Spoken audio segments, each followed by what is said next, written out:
Hey everybody, Gene Jackson here for EPW. We don't have a name for this yet. It's eventually going to have a fancy name. We'll probably have a graphic. It'll pop up here and all kinds of cool stuff. But right now, it's just me and the man himself, the man behind the curtain at EPW, Mr. Neil Taylor. Neil, how are you doing, sir? Man, I'm good. And yeah, we got to, well, because I can't do, I'm so OCD. Yeah, we've got to have a name for this. We got to have a logo. We've got to hold the whole 9 yards. We got to figure out how to brand this whole thing. And the fact it's just you and I, it's almost kind of, what's the thing Nirvana did back in the 90s? Unplugged. Unplugged. There we go. That's it. EPW Unplugged. That's what there you go. Or EPW, well, EPW Insider, I don't know, whatever. This man is a marketing guru right here. Like I just mentioned coming up with a name, and he just pulls that. Right. We didn't have it planned. That wasn't a bid or anything. Like he just pulled that right out of the thin air there. I don't know about that. I'm more OCD than I'm probably a marketing person. Well, you do your fair share of marketing in a number of use. Just a little bit. Just a little bit. He can't turn it off, people. But I have even known, at midnight. That's right. I have known Neil Taylor for a very, very long time, and we were tag team partners in wrestling. And now I'm proud to say that I have joined the broadcast team for EPW at long last, and I'm going to be backstage getting interviews with people when they least expect it. So. Funny thing is, like, just for kicks, a few years ago, I started bringing my flip camera with me, and I would do these silly interviews in the dressing room. And I'd interview people like David Cox and some of these. That was the most infamous one. Yeah. Some of these simpleton referees over here in Alabama and everything, and they were unintentionally funny most of the time. And I would do them all with a straight face. I would stare into the camera with that Tom Green wide-eyed, just, Jake Manning look. Yeah. And unfortunately, that YouTube channel got nuked, and I don't have any of that. The David Cox interview is lost in time forever, and it breaks my heart. Sucks so bad. And then I would come and do Whitey Jenkins interviews in the dressing room at EPW and stuff, or he would, wherever that guy went. I went looking for him in Las Vegas once. Yeah, and didn't find him, unfortunately. Didn't find the guy. But who would have thought that all that silliness? Because little known fact, a lot of people do not know this. I don't know if it ever came up, but a ton of people watched that David Cox interview. That was done in a kitchen area of the National Guard Armory in Fulton, Mississippi, at a Sammy Hall Memorial Benefit show. And the man behind the camera who shot the whole thing was Neil. Was me. That's right. I freaking forgot that. I was the one that recorded that. I grabbed you. I handed you that camera. I go, "Hey, come here." And you're like, "What are we doing?" I'm like, "Just follow me." And I grabbed David Cox and I shoved him in that room. Like, "Hey, man, I want to do an interview for the internet." And he's like, "Watch the internet." And I'm like, "Don't worry about it." And here we go. That's true. I totally forgot about that. Yeah. I was the one that filmed that. That is great. Okay. But that sucks that we don't have that anymore. It really sucks. But folks, my whole point to telling that whole little diatribe there is you never know what will come back to pay off later. All those years ago in the kitchen area of a National Guard Armory interviewing David freaking Cox, of all people, has now led to a job with EPW, the fastest growing independent wrestling promotion in the Southeast. And now I'm a backstage interviewer, and I'm probably going to be a little more serious with these than I was there. But I'm really looking forward to it. Man, EPW is out of control. It is out of hand right now. How quickly you guys are growing leaps and bounds each and every week. From where you're sitting, what does it feel like for you? It's weird. So like when you're working on all this stuff, and like my life is a constant routine, like, okay, Monday, Tuesday, Wednesday is usually show edit days, show weeks, which are just ridiculous. Like, so I have to do the weekly television show. Because I not only direct it, I produce it, put the show together. And then, of course, we're writing the following TV taping. We're trying to get ready for the shows and everything goes, the booking and everything goes on that. It's kind of weird sometimes to step back and I try to make it a point to do this sometimes, just kind of step back and look at the whole picture of it. And it's like what this was when I got it versus what it is now. Yeah. Excuse me. And I'm not trying to, and I will never take 100% credit for this show. I never will, because we have such a talented roster. We have such a great crew of people, and everybody has contributed their own part to this. So it almost doesn't even seem real. We did a show this year with John Bradshaw Layfield on it. We had the APA reunion. Unreal. I mean, it really didn't. That really didn't even. It didn't really hit me until I was in the dressing room, and I'm literally talking to Ron and John. That's weird to say. Ron and John, I'm literally talking to them with APA shirts on, and we were talking. I was talking to Bradshaw about the spot in the show that we wanted him to do, which he knew, but we were going through the details or whatever. And I just kind of paused just for a second to realize who in the hell I'm talking to. And then you look around, and then there's Ricky Morton sitting in the corner, and you got Heath Slater there, and then Enzo is there somewhere. I saw Enzo the whole show. I saw Enzo once at the merch table, and I saw him when he was at the go position right at the curtain, right before he went out, when I told him we were having audio problems and we had no music. And he was like, "Oh, no problem, partner. I got it." And, but it's weird to look at it now and to see what it's grown into. When we started television in 2021, just here in North Mississippi, and man, how it's grown since then. It's unreal. You can drive to the east till you hit water, and you can see EPW on television somewhere. It's crazy. Like I've witnessed EPW at every stage. When it was just a Saturday night wrestling show, just local folks back years and years ago in that same building.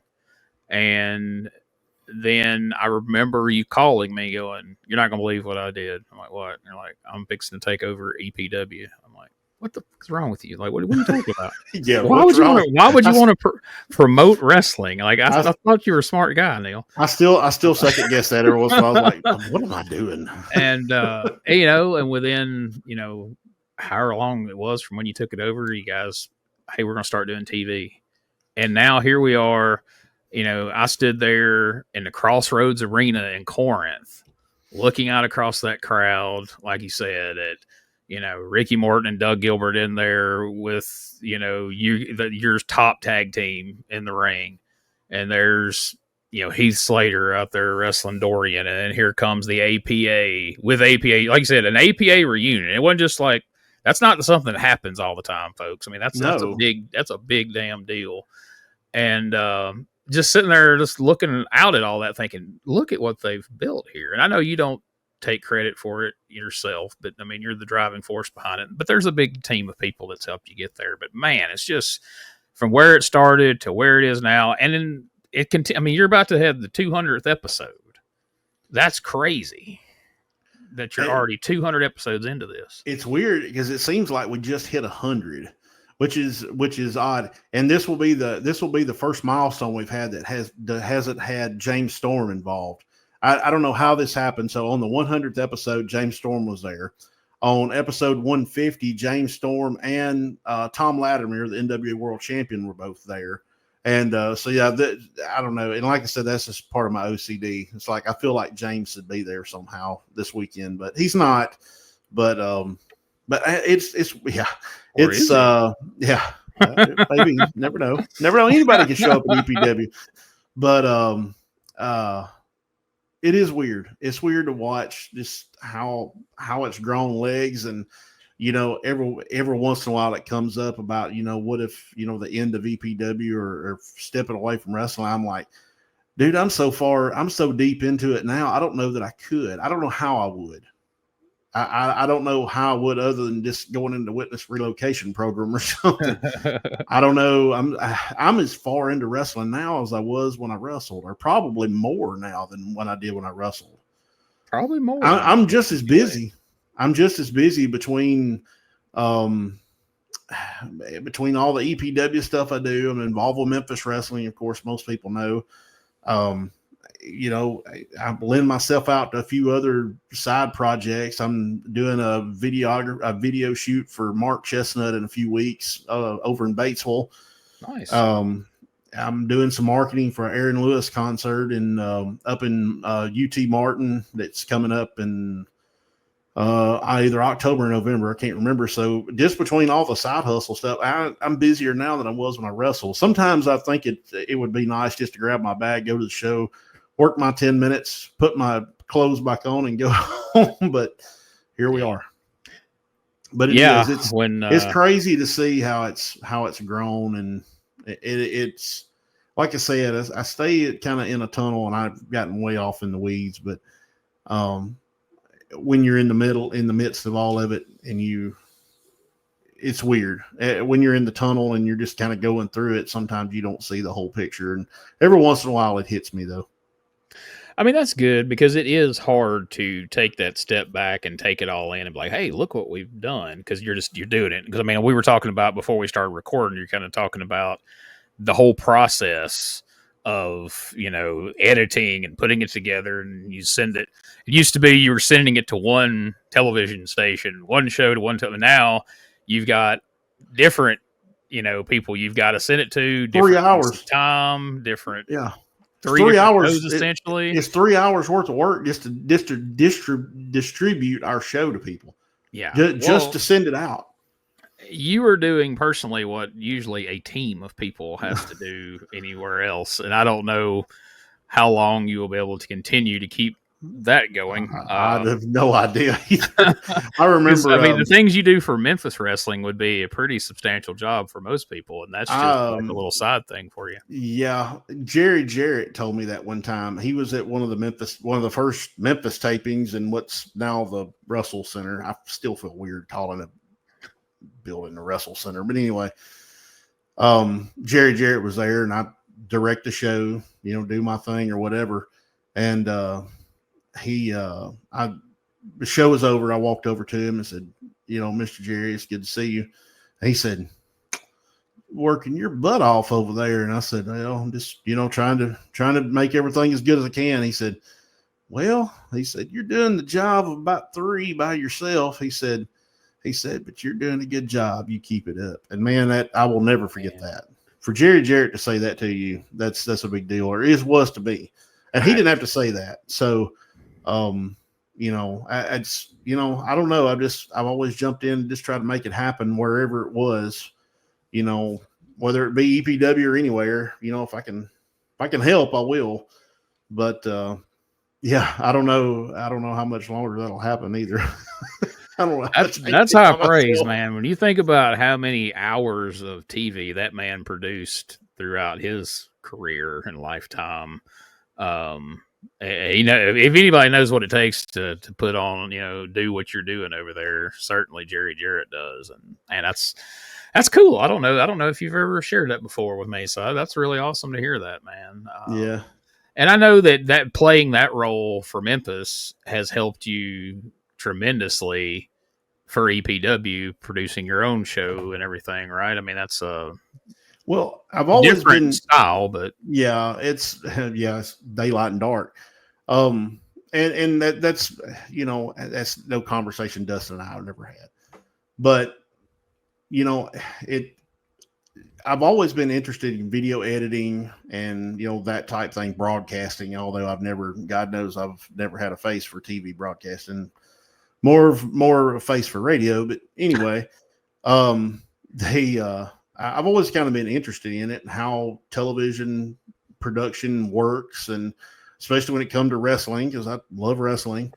And it's just opportunity presented itself. I've sat in with Dave Marquez for 2 or 3 tapings, and just kind of learned by trial by fire, and been doing it ever since, and brought a lot of that to EPW, to what we're doing now. And then now it's, you know, I've taught myself so much, you know, by however research or whatever, YouTube video or whatever.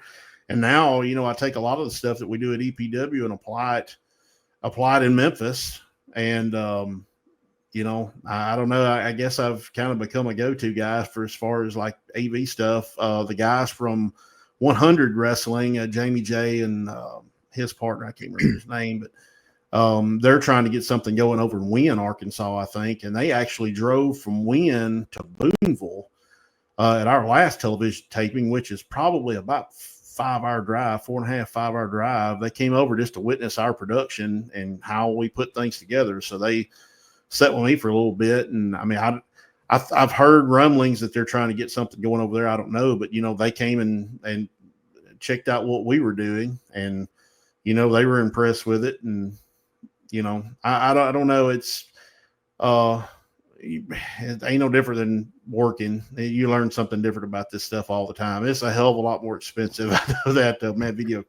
Video equipment is expensive. Ooh, and it's always changing and evolving, and there's something new. Yeah.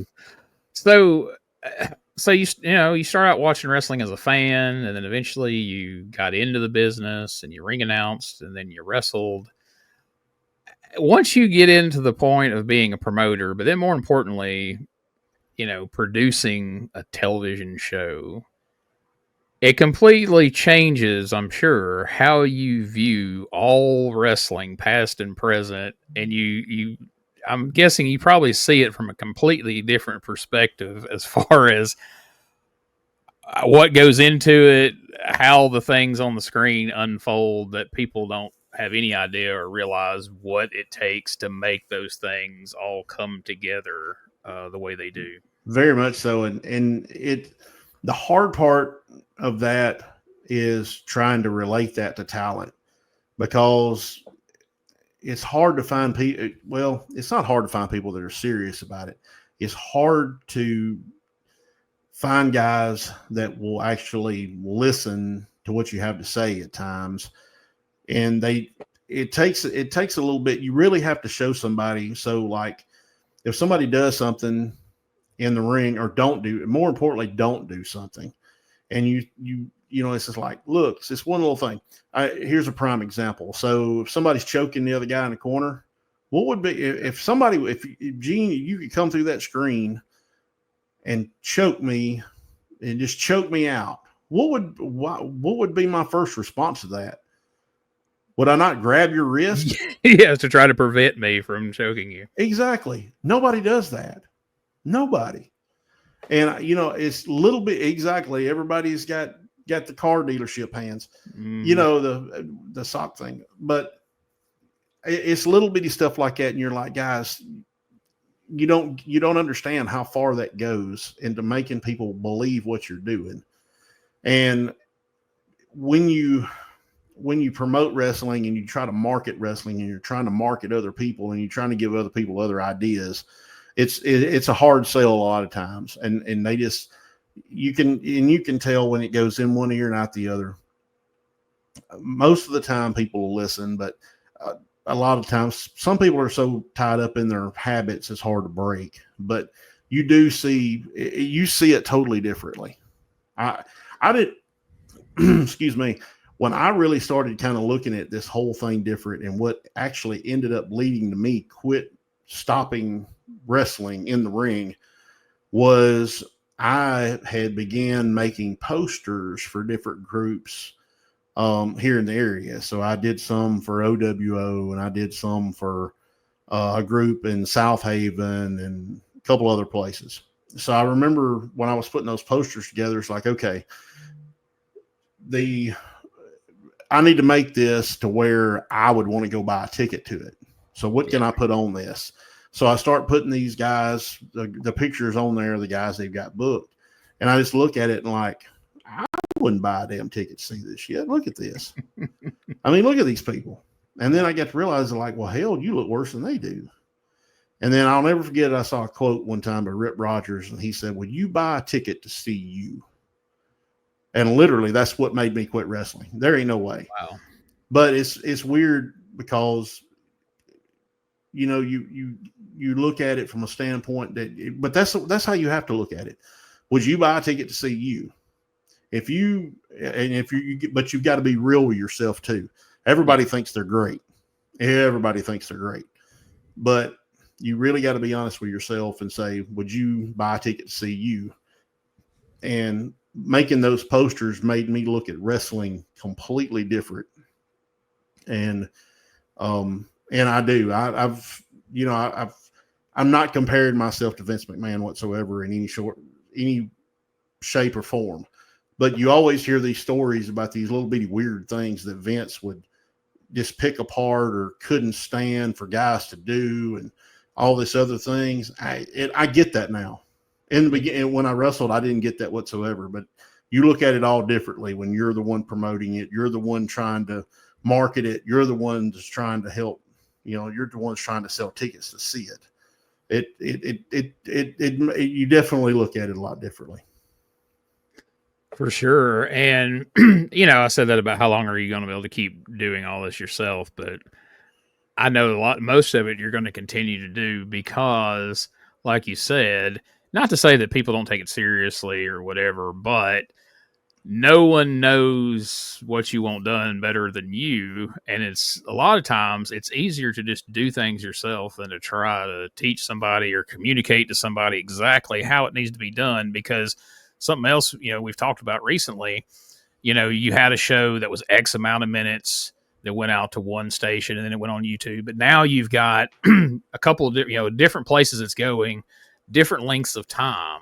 And you've got very specific, I know you had a meeting with the talent before the last show, and it's like, hey, look, if your match is supposed to go 4 minutes, it needs to go 4 minutes, not 4:05 or 4:10, but not just equally as important, not 3:48, not 3:32. That's even worse. Yeah, because now you got to fill. You got to fill that time. You got to whittle something out of nothing to fill that time. I mean, at least if it's too long, you can cut stuff out. But it's not fair to the talent because they're taking they're taking bumps. They're beating up their body just for it to end up on a cutting room floor somewhere. And but yeah, if it's not long enough, it's definitely not a good situation. And, and this is not to knock anybody that was ever there before, but when I watch the show now, and you can go back and watch the first handful of episodes up to these more recent ones, and the way the show has grown and evolved, aesthetically, you just look at when the camera pans over to the ring, the improvements you guys have made to the arena, the ring, the banners, everything, the lighting, all these things have constantly evolved and improved. But the wrestlers themselves, I know you've said to them what you just said to us here about, would you buy a ticket to see you? And I feel like everybody you've got on the show now has probably asked themselves that question and is working towards like, all right, I hope so. I want to make myself be something that people want to pay to see. I mean, the wrestling is the best it's ever been in EPW. Everybody has, they look like wrestlers, they dress like wrestlers, they carry themselves like it's. I can't say enough good things, and not just because I'm involved now. I can't say enough good things about these folks. You've got a really good team of people behind the camera and in front of the camera that care about how EPW comes across. And I guess now's as good a time as any. You can comment on what I just said there, but also let's talk about how many more people are seeing it now and kind of what that looks like. Man, so we have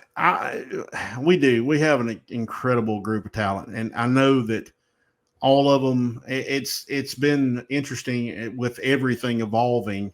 Used to, when we first kind of got started, we would have, guys that get there early, hour and a half early or so, find out what they're doing or whatever. Now you've got guys that are there at 3:00 in the afternoon working on stuff for the show because they care about what it looks like. And yes, it's a different day and a different time than when you and I were in the ring. We called a finish and that was it. And now it's like, I take 8 steps to the ring. I take 4 steps up the steps to get in the ring. And they call everything. Yeah. But it's a lot different. And you can tell that the guys work a lot harder to make sure that their stuff looks as good as the match before them. And it's going to be they're trying to make it hard for the match after them. But yeah, man, as far as our viewership goes, I remember probably 50 episodes in, 30, 40 or 50 episodes in, I had contacted the station that we were on previously and just, hey, can you get me any kind of numbers on this? Because at that point we were on 8:30 on Sunday morning, which was a weird time slot, but I thought it was, I'm trying to look at, glass half full. I thought, well, if it's kids, they're up, their mamas and daddies are watching, probably the Sunday preacher, on television. And, I remember when I was a kid, my folks did that, but I didn't want to watch it. I'd rather watch something else. And honestly, Sunday mornings, how I started watching wrestling. So I watched All American Wrestling right after cartoons. There you go. But I remember getting them to run some numbers to see if they could find out anything. And they came back and they're like, wow, this is pretty amazing. I'm like, what is it? And they said, well, right now for just our market here in North Mississippi, you're doing probably you're averaging somewhere between 15 and 17,000 views a week.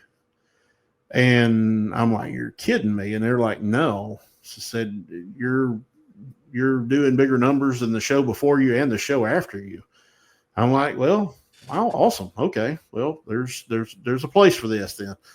And then from there, we added two more channels over in the Delta, which is over close to Lula, Clarksdale, Batesville, Cleveland, Mississippi, Greenwood, and Greenville. We added those channels, and we were probably maybe somewhere between around 5,000-6,000 viewers a week over there, just because those areas are not real populated either. Right. So those are not bad numbers based on the population of the people that live over there. Well, then we get picked up by My 8 Alabama and Fox 52 in Huntsville, which covers trying to think of all the places down 72. So Cherokee, Florence, Muscle Shoals, Decatur, Athens, Huntsville, Scottsboro. There's one more little town that's between Scottsboro and Chattanooga, but they were like, you're probably the last time I checked on numbers over there, we were doing about 20,000 viewers a week over there. Of course, there's a lot of people in that area that, I think Huntsville has, it's got more, I think 60, 70,000 people that live in Huntsville. I think something like that. Yeah. I may be wrong, but it's a bigger populated area. So at that point, I mean, we had a lot of people watching everything, somewhere around, 30, somewhere between 30 and 50,000 people a week watching the show. Well, now, we've gotten picked up by Peachtree Sports Network, which is, I'm trying to remember all these. So Atlanta by itself, which has got 2 million people in it, or 2 or 3 million people in it. You got Atlanta, Albany, Augusta, Savannah, Dothan, Alabama as part of that.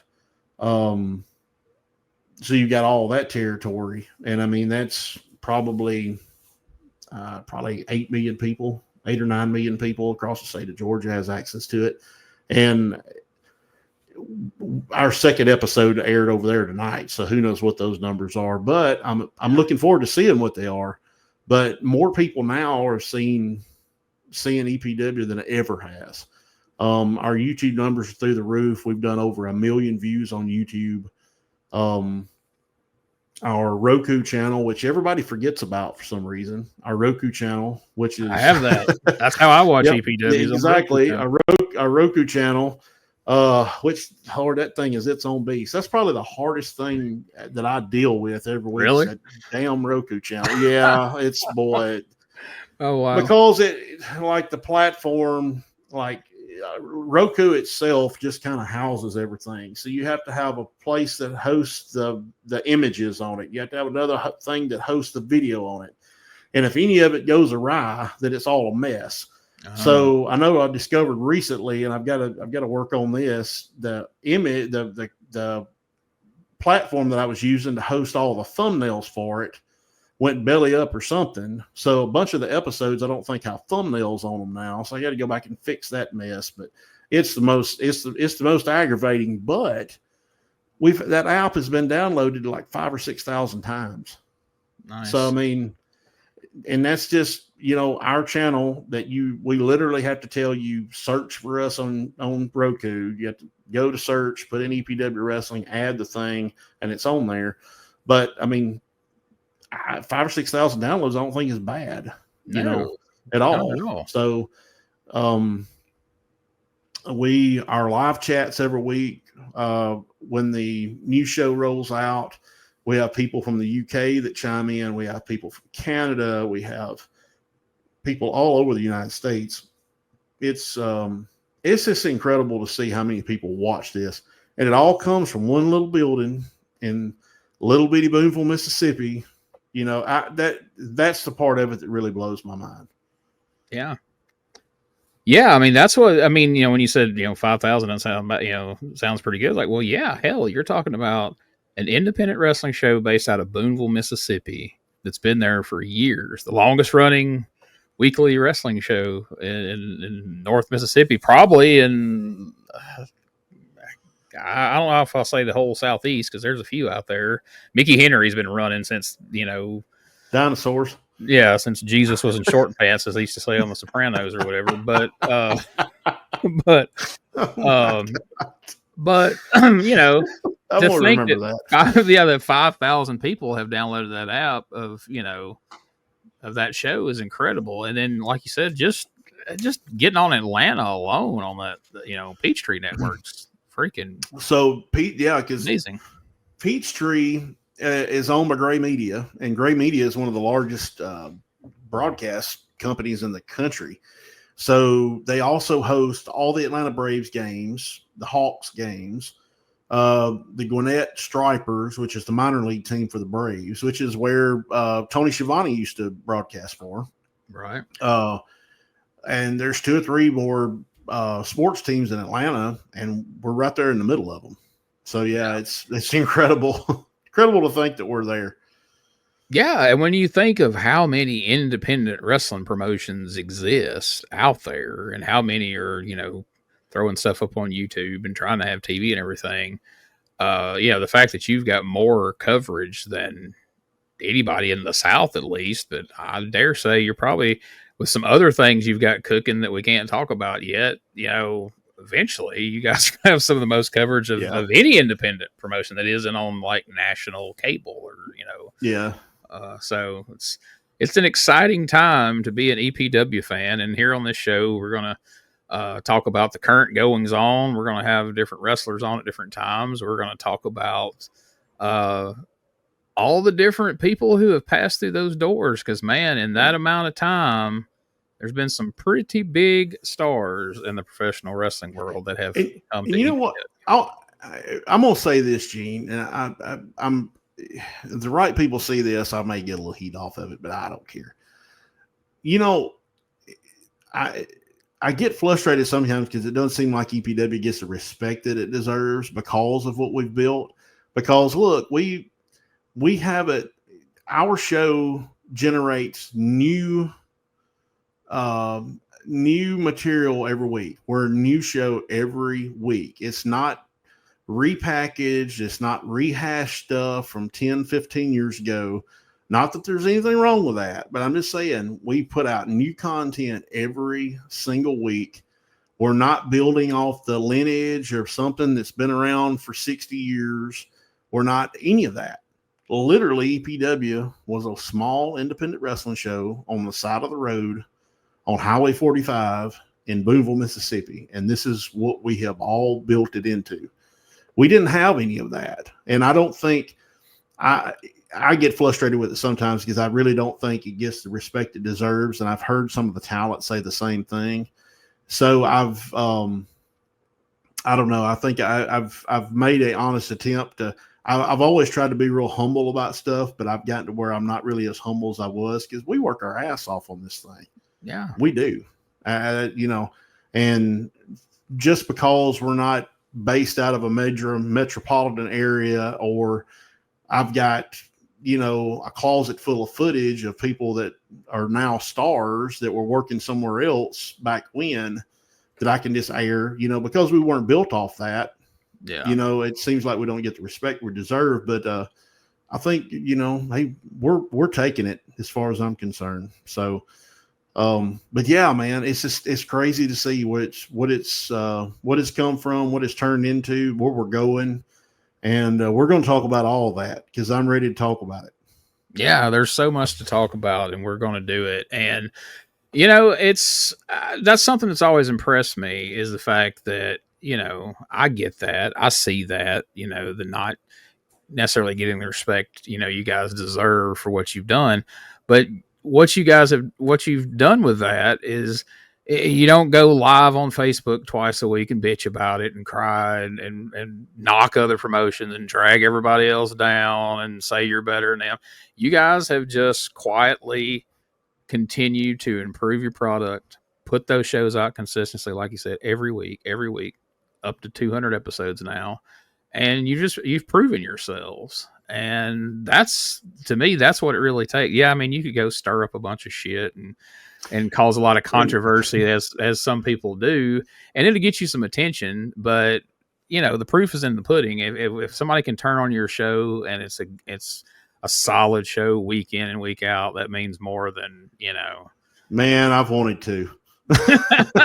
Man, that's why I say I'm impressed, because I know you as well as just anybody, and I know there's been times where you've probably wanted to flip that camera on and be like, "Hey, listen here, damn it." Yeah, and that's putting it mildly. And I do, and I've had conversations with people about that, because I mean, yeah, we could throw some rocks and we could get a little static stirred up, but and I've come close to doing it a couple times. I'll just be honest with you, I have.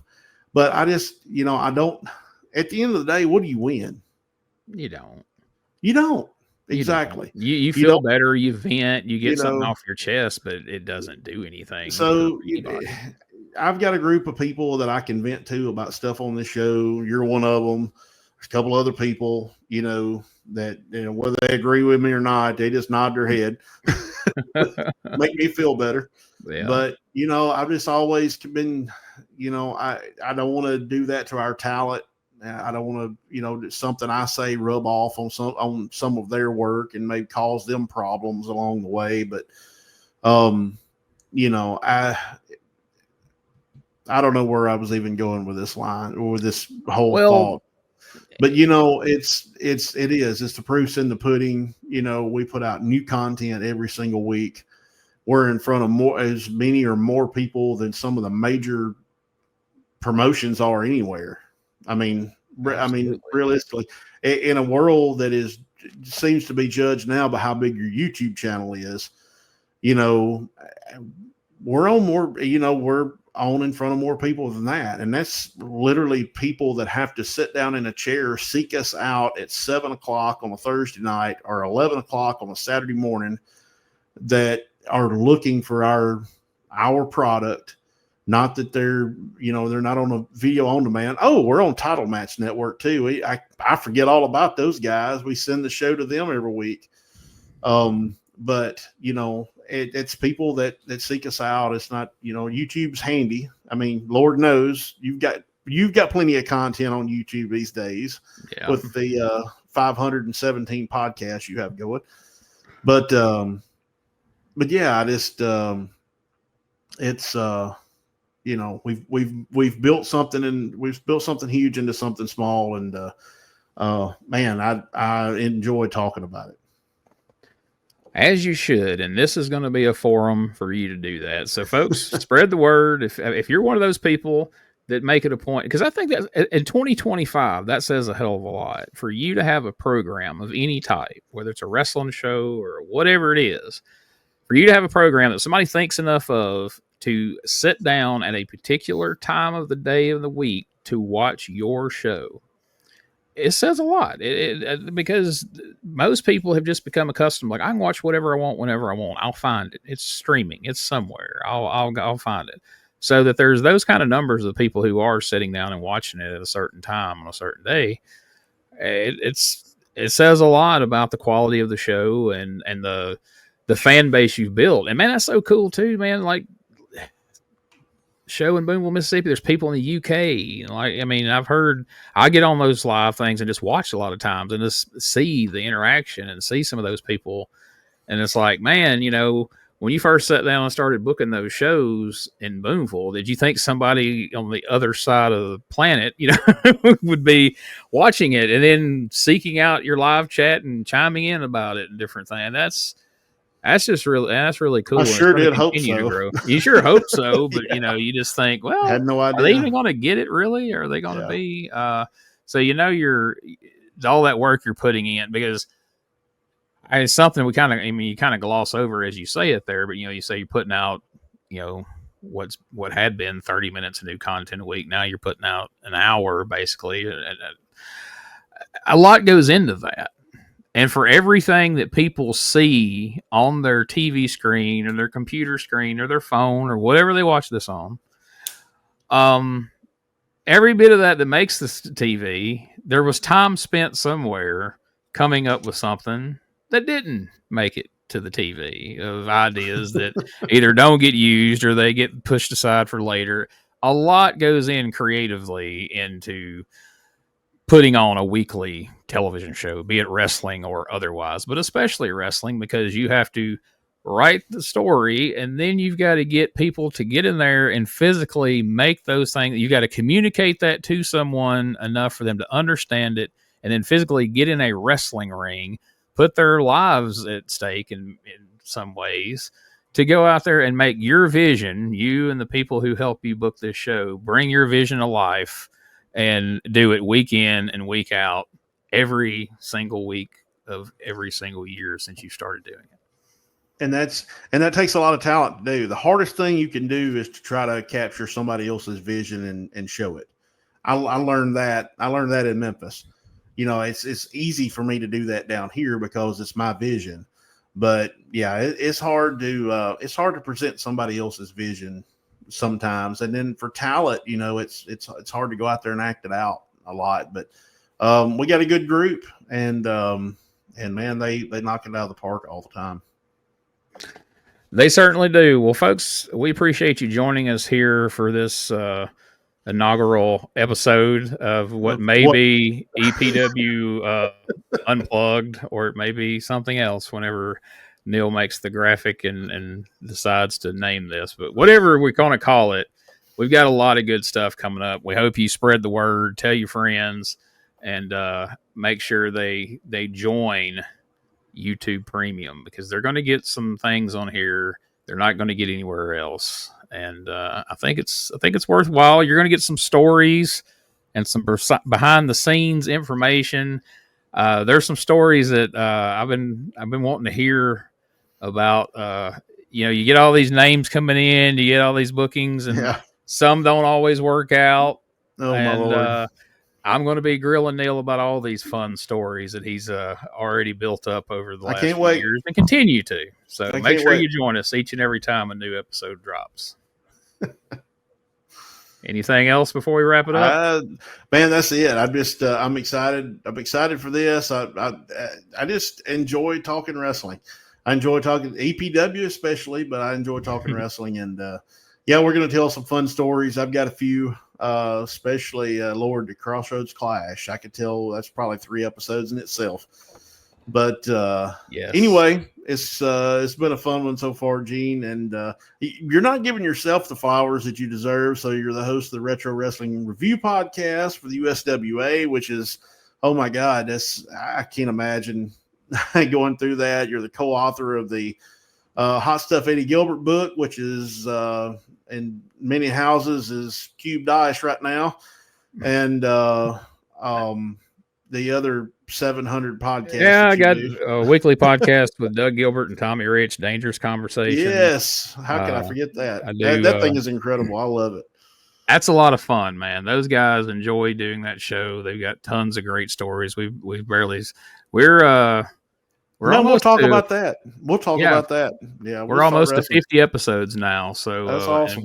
and we've still barely scratched the surface of all the stories those guys got to tell. Plus, I do a podcast with Ray Russell and his WrestleCopia podcast network over there. And I'm currently about halfway through with Wolfie D writing his book. And we're hoping to have that one out. We're shooting for, say, September. So, we'll see if we can pull And a that bunch off of and get it out. others. And But others.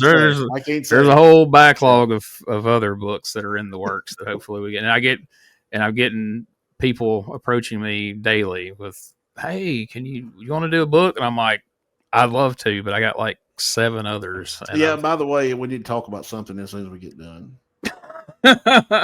coming soon, Neil Taylor, the book. Oh my Lord. That the ultimate bathroom reading. All right, folks. If there's one thing, anybody who's ever watched and followed my podcast over the years, the worst thing I am at doing podcasts are wrapping these things up. I will ramble and babble. Especially when it comes to you and I, we just talk and talk and talk. We talked for 20 minutes before we ever got started with this. Or 20 longer. minutes. We talked for an hour before we finally got this thing started. We should have been recording the whole time. Yeah, that would really if nothing else, we'll record those and slap them on my Patreon if Neil there we go. go. Putting on his. But thank you, folks. Be looking on the lookout for the next one of these that will drop real soon. And make sure you go to EPWWrestlingMS.com for all your EPW wrestling needs. You can find out where you can watch the show in your area. You can get merch. You can get tickets. Anything and everything you could possibly want related to EPW Wrestling right there at EPWWrestlingMS.com. See you. Thanks. Bye-bye.